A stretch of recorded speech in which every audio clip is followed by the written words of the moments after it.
get out of my house, get out of my house. Mind you, this is a lady from church. I know her because I know her kids. We're all in the youth choir together. So me and my brother grab our stuff. I feel no need to explain anything to her about what happened. My boyfriend never came out of the bathroom to defend me, to say anything. I left there a broken girl.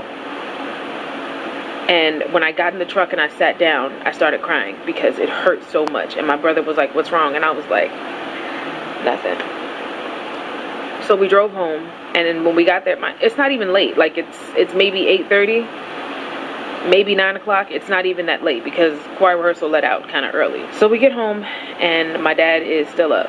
So my dad sees us come through the door, and I'm damn near limping because you can't imagine what it feels like to have someone force themselves inside of you like that when you're not ready for it. I wasn't turned on at all. I was not ready for it. So my entire pelvis and abdomen were on fire. It was so painful. It was almost like I had given birth to a child. And mind you, I've never done that before.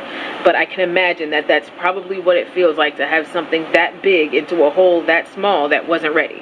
So I get in the house and I'm damn near limping, but I don't want anybody to know what happened because I feel guilty. I feel like I shouldn't have been there to begin with. I already feel terrible about what happened. So we come in the house and my dad is awake, and he has me and my brother, before you guys go to your room, come sit down. He's at the dining room table. So we come and we sit. Mind you, I sit like I'm trying not to let him know that I'm in pain.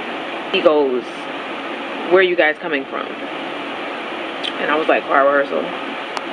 And he was like, I'm going to ask you again, where are you coming from? And I was like, yeah, he knows. So I was like, we went by a friend's house to play video games, and that's what took us so long to come home. And he was like, I just got a phone call from a woman who's very upset. And I was like, damn, she snitched.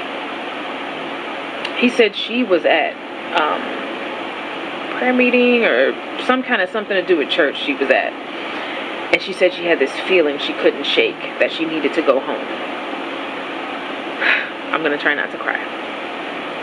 She said she had this feeling she couldn't shake that kept telling her she needed to go home, she needed to go home, need to go home, and she was ignoring it because she figured it was nothing. But she said the feeling wouldn't go away.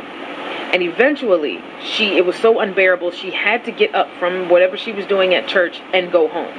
And when she got there, she didn't see anything, but she found me and my brother there in a room. Everybody was fully dressed, but she knows something happened. Although she can't put her finger on it, she knows that something happened. Now, a parent would think, oh, they were in there having sex. I know it. No, I was in there being raped.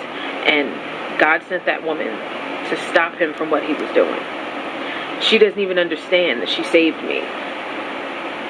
Granted, she was too late because my virginity was already gone.